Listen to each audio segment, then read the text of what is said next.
سید حسن نقوی بھائی امامیہ student organization کے مرکزی نائب صدر حسن بھائی سے بھی گزارش ہے کہ وہ اسٹیج پہ تشریف لے آئیں۔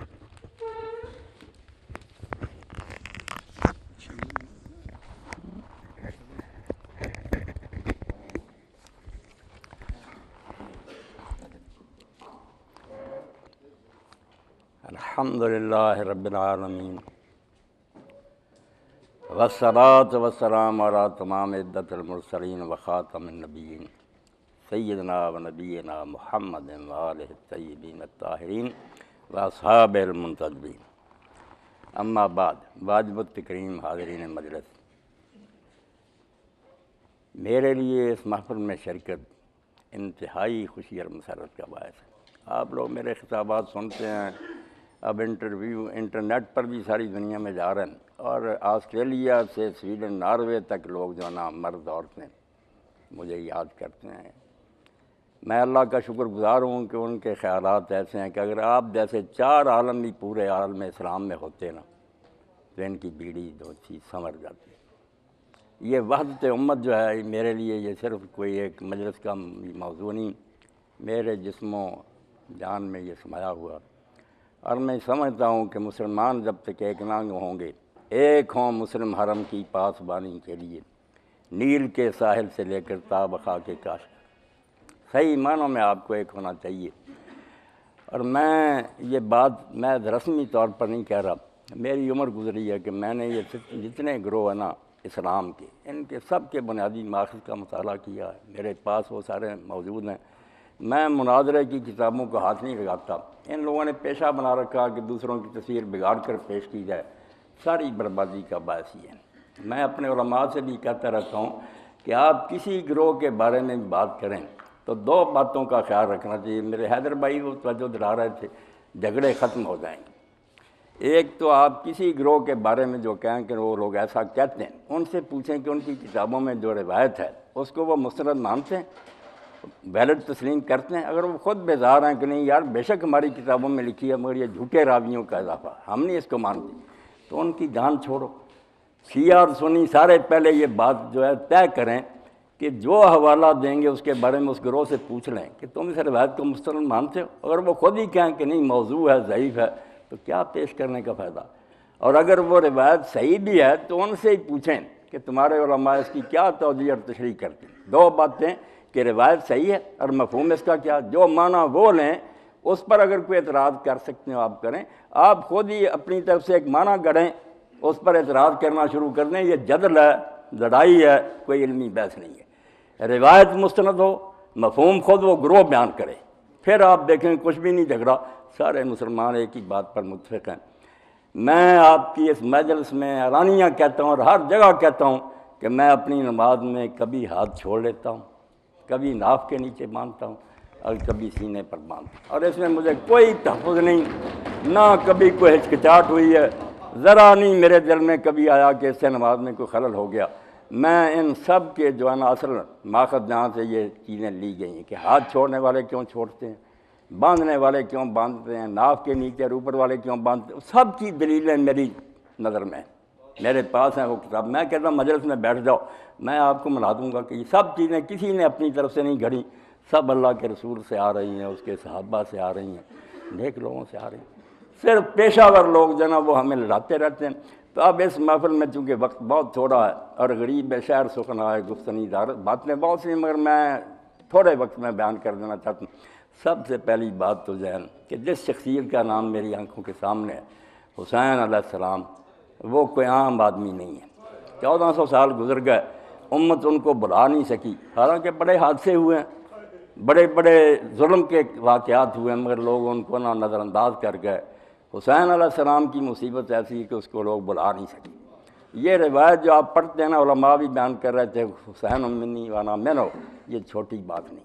اس میں نبی علیہ السلام نے یہی بیان فرمایا کہ میرے ساتھ محبت یا میرے ساتھ جنگ کا جو حکم ہے وہی حسین سے محبت اور جنگ کا حکم ہے۔ جیسے میرے ساتھ محبت لازم اور فرض ہے، اگر تم مسلم رہنا چاہتے ہو تو حسین مجھ سے کوئی الگ نہیں ہے، وہ میں ہی ہوں، اس سے محبت بھی عین واجب ہے۔ اور جس طرح میرے ساتھ جنگ حرام ہے اسی طرح اس کے ساتھ بھی جنگ حرام ہوگی۔ یہ مفہوم میں کوئی اپنی طرف سے نہیں کہہ رہا، بہت بڑے شارح حدیث امام عبد الرحمن مبارک پوری، ان کی ترمذی شریف کی شرح تحفۃ العظیم، مشرق مغرب میں علماء مانتے ہیں، اس کو استفادہ کرتے ہیں، انہوں نے فرمایا کہ اللہ کے رسول نے اپنی جگہ کھڑا کر دیا کہ جو سلوک تم نے اس کے ساتھ کرنا وہ دراصل میرے ساتھ کرنا۔ اس لیے اللہ کے رسول کو چونکہ ساری امت مانتی ہے، اس لیے حسین بھی سب کے ہیں۔ آپ یہ نہ کہیں کہ صرف شیعہ حضرات ان کو مانتے ہیں، عقیدت کے اظہار کا طریقہ مختلف ہو سکتا، کوئی ایسا سنی عالم آپ کو نہیں ملے گا جو حضرت حسین علیہ السلام کی شہادت کا منکر، سب انہیں شہید مانتے ہیں، ان کا احترام کرتے ہیں۔ جن بد نصیب لوگوں نے امام علیہ السلام کی شہادت میں شبہ کیا، ان کا نام سنی حضرات کے ہاں ناسبی ہے، اور وہ شاہ عبدالعزیز جیسے آدمی جن سے بڑھ کر شیعوں کی مخالفت میں کسی نے نہیں لکھا، وہ بھی لکھتے ہیں کہ رافضی جو ہے نا شیعہ حضرات، یہ ان ناسبیوں سے 1000 درجہ بہتر ہے۔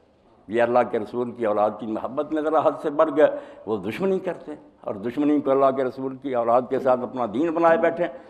اسی لیے ایک شخص ہوا ہے عالم اسلام میں، قاضی ابوبکر ابن عربی، جس کے ناپاک قلم سے یہ الفاظ نکلے کہ قتل الحسین بسیف جدی، حسین اپنے نانا کی تلوار سے قتل ہوا، وہ باغی تھا، شریعت کے حکم کے مطابق مارا گیا۔ صرف ایک شخص ایسا ہوا جس کے بارے میں امام سخاوی کہتے ہیں کہ جب ہم پڑھ رہے تھے اپنے استاد سبکی رحمۃ اللہ علیہ کے پاس، تو جب یہ بات آئی کہ قاضی ابوبکر ابن عربی نے کہا کہ حسین کا قتل شریعت کے مطابق ہوا، وہ باغی تھا، واجب القتل تھا، تو امام سبکی رحمۃ اللہ علیہ شیخ الاسلام تھے، بہت روئے اور کہا کاش قاضی ابوبکر کا قلم اس وقت ٹوٹ جاتا جب اس نے یہ ناپاک الفاظ لکھے، حسین باغی اور یزید جو امیر المومنین۔ اس لیے حضرت حسین علیہ السلام اتنی بلند شخصیت ہیں کہ علامہ اقبال کے 2 اشعار ہی آپ کی خدمت میں عرض کر دوں۔ شوق تے شام و فر بغداد رفت، نہ بغداد کی وہ شان و شوق رہی عباسیوں کی حکومت، شوق تے شام و فر بغداد رفت، اور امویوں کا بھی حکومت کا دور جاتا رہا، سطوت غرناطہ ہم یاد رفت، اور اسپین کا بھی زمانہ حکومت کا جو مسلمانوں کو بھول گیا، مگر تازہ تکبیر ہوئی ماں ہنوز۔ حسین علیہ السلام کا اللہ اکبر کا نعرہ جو ہے اس سے اب بھی ہمارے ایمان تازہ ہیں۔ سلطنتیں مٹ گئیں، کوئی پڑھا لکھا جانتا کہ غرناطہ بھی کوئی تھا یا بغداد اور شام میں بھی کوئی حکومتیں تھیں، مگر حسین علیہ السلام کی سلطنت، ان کی فتح، تازہ تکبیر ہوئی ماں ہنوز۔ تو کہتے ہیں ان کا جو تکبیر کا نعرہ ہے، تار ماں از زخم لرزاں ہنوز، جو انہوں نے ہمارے مضراب پر چوٹ لگائی نا، اس سے سریں اب بھی نکل رہی ہیں، ایمان کے نعرے جو ہے نا بلند ہو رہے ہیں۔ اور یہ عجیب معاملہ ہے کہ بظاہر جیسی شکست حسین علیہ السلام کو ہوئی کسی کو نہیں ہوئی۔ آپ دیکھتے ہیں شہید کر دیے گئے، سر نیزوں پر چڑھا دیے گئے، لاشوں پر گھوڑے دوڑا دیے گئے، بظاہر ناکامی کے انتہا ہوگی، بیویاں اور بچے قید ہو گئے، بازاروں میں وہ پھرائے گئے، اور اتنا ظلم ہوا کہ اس سے بڑا ظلم اس کائنات میں نہیں ہوا۔ مگر فیصلہ بالکل الٹ ہوا کہ جو جتنا زیادہ ہارا اتنا ہی زیادہ فتح مند اور وہ کامیاب ہوا۔ پوری امت نے اس کے حق میں فیصلہ کیا کہ وہ سید الشہداء ہے، شہیدوں کا سردار ہے، یعنی انسانی ضمیر نے گواہی دی کہ بظاہر ٹھیک ہے وہ ہار گئے، اور بالکل وہی بات ہوئی من کا نا، جو یہ چاہتا کہ دیکھے کہ محبت کا انجام ہوتا، وہ میرے مقبرے کو آ کر دیکھے کربلا میں، کہ بظاہر یہ ہوتا ہے کہ سر قلم ہو جاتے ہیں، مگر حقیقت میں وہ شخص جو ہے نا وہ ناکام نہیں ہوتا، فتح مند ہوتا ہے۔ اس لیے حق کی فتح ہوئی، بظاہر ناکامی ہوئی، مگر دراصل کامیابی نصیب ہوئی۔ اس لیے ایک طرف تو حضرت حسین علیہ السلام کا جو مقام ہے وہ اتنا بلند اور اعلیٰ ہے کہ اس کو ہم بلا نہیں سکتے۔ ارمغان حجاز میں جہاں جا کر اقبال نے اپنی بات ختم کی ہے، آخری کتاب لکھی، وہاں کہتے ہیں کلندر ذوق تقریر ندارت، درویش کوئی تقریریں کرنے کا شوق نہیں رکھتا، اپنے بارے میں کہہ رہے کلندر ذوق تقریر ندارت، بجوزی نکتہ اکسیر ندارت، ایک ہی نکتہ ہے میرے پاس مگر وہ اکسیر ہے، تانبے کو بھی لگ جائے سونا ہو جائے۔ نکتہ کیا کہ اس کھیتی سے کبھی نفع نہیں ہو سکتا کہ آپ جو خون شبیر ندارت، حسین کا خون جس کھیتی کو نصیب نہ ہو وہ بیکار کھیتی ہے، اس کو کبھی بھی کامیابی نہیں ہو سکتی۔ جب بھی امت کو تو حضرت حسین علیہ السلام تو اپنی جگہ، مگر یہ امن کا پہلو جو ہے نا، ایک بات جو ہماری مجلسوں میں گم ہو گئی، شیعہ حضرات نے بھی اس کو گم کر دیا، اور امام حسین علیہ السلام کے واقعہ میں تو بالکل ذہن اسی طرف چلا گیا کہ خون ریزی ہے جنگ، آپ جنگ کے لیے نکلے، شہید ہو گئے جنگ کی۔ مگر میں آپ حضرات کے سامنے کہتا ہوں کہ اہل بیت علیہ السلام کی زندگی کا یہ پہلو آپ کی توجہ کا بھی طالب ہے، سنیوں کا بھی۔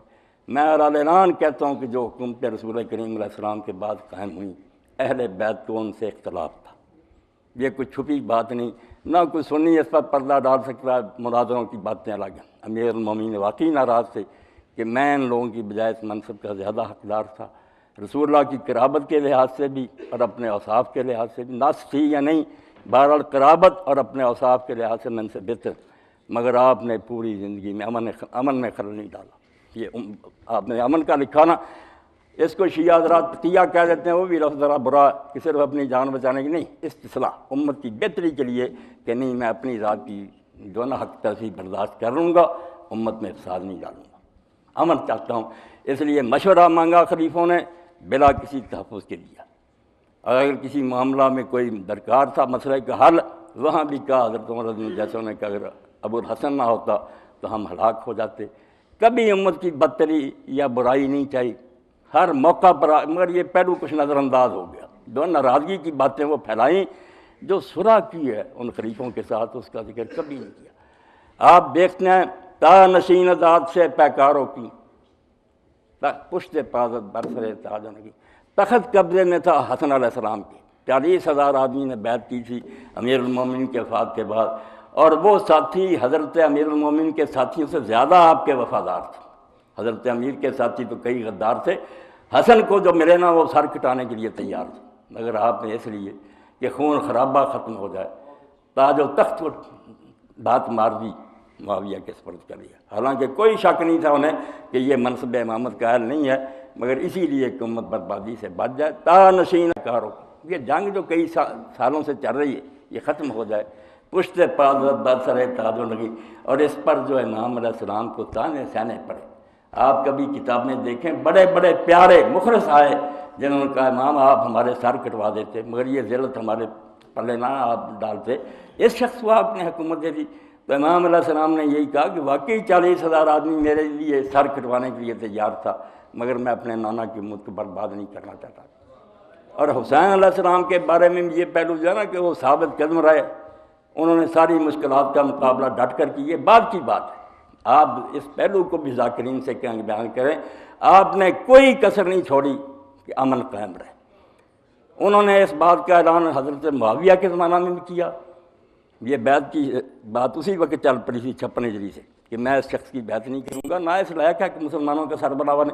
یہ تھا باطل کی حمایت سے اجتناب کی، ایک غلط بات کی میں حمایت کروں یہ نہیں میں کر سکتا، ٹکڑے ہو سکتا ہوں، مگر دوسری بات کہ خون ریزی بھی نہ ہو اس کو بھی آپ نظر میں رکھیں۔ آخر وقت تک امام علیہ السلام نے یہی کوشش کی کہ جنگ نہ ہو۔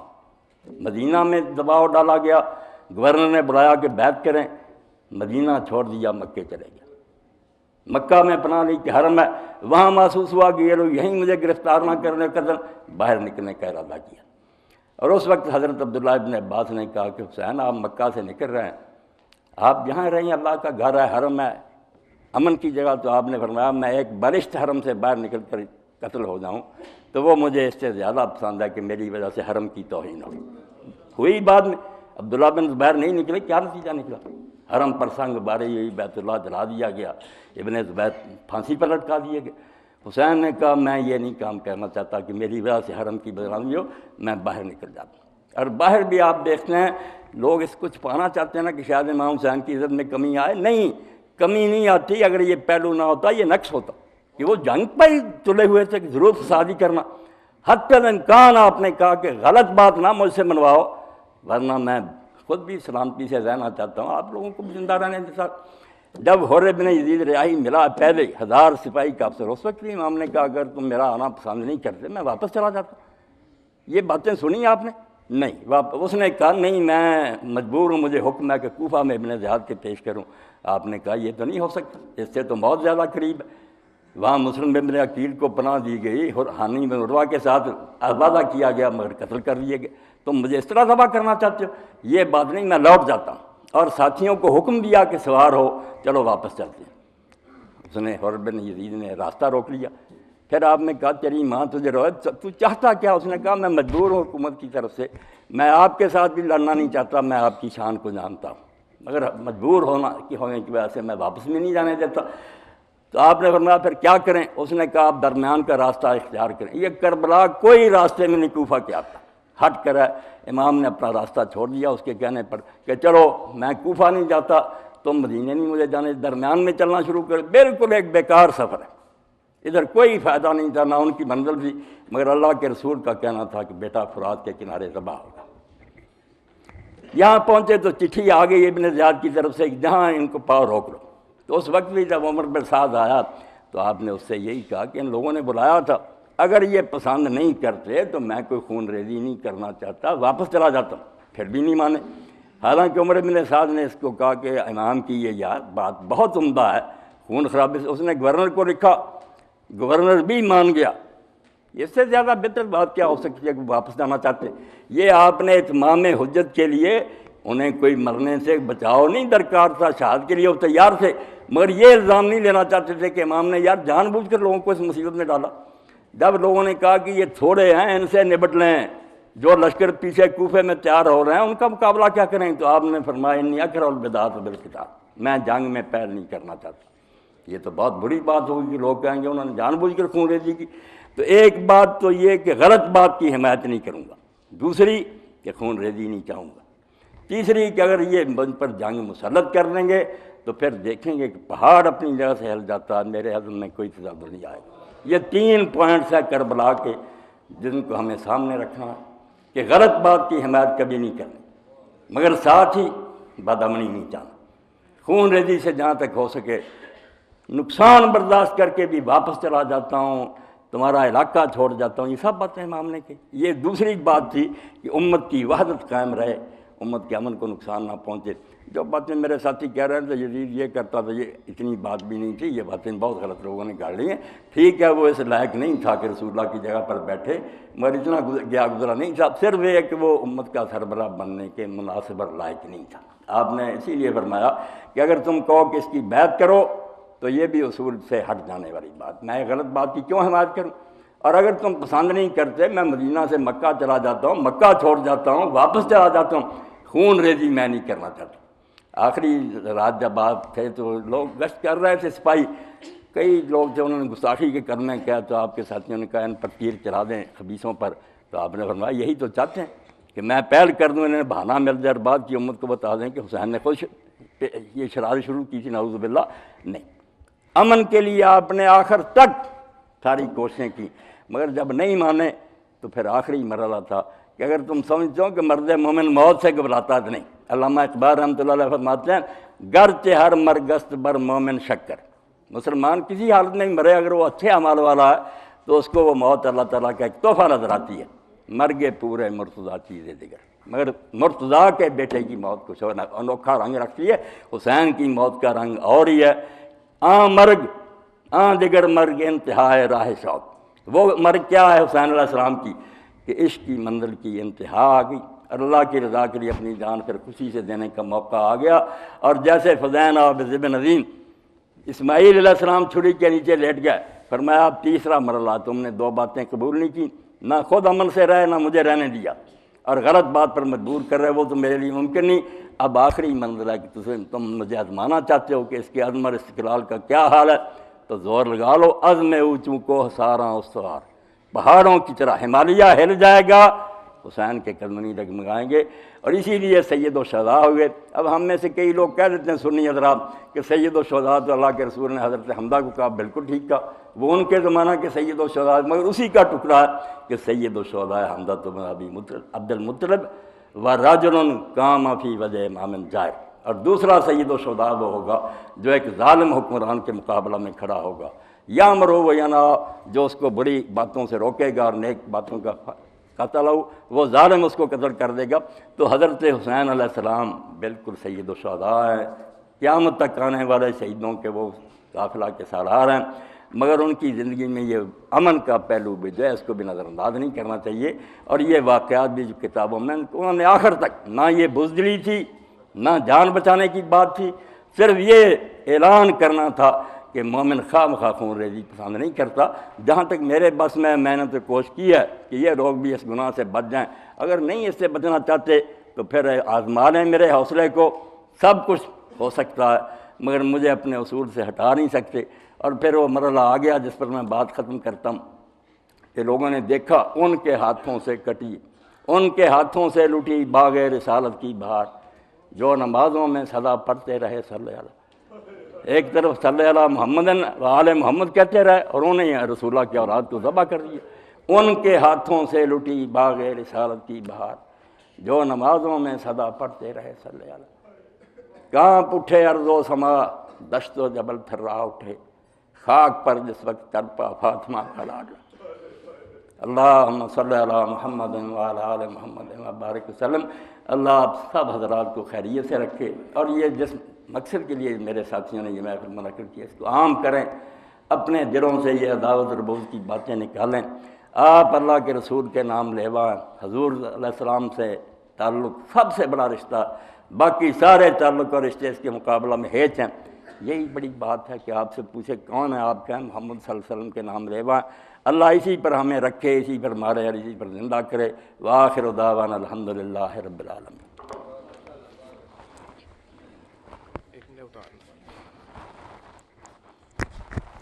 خوش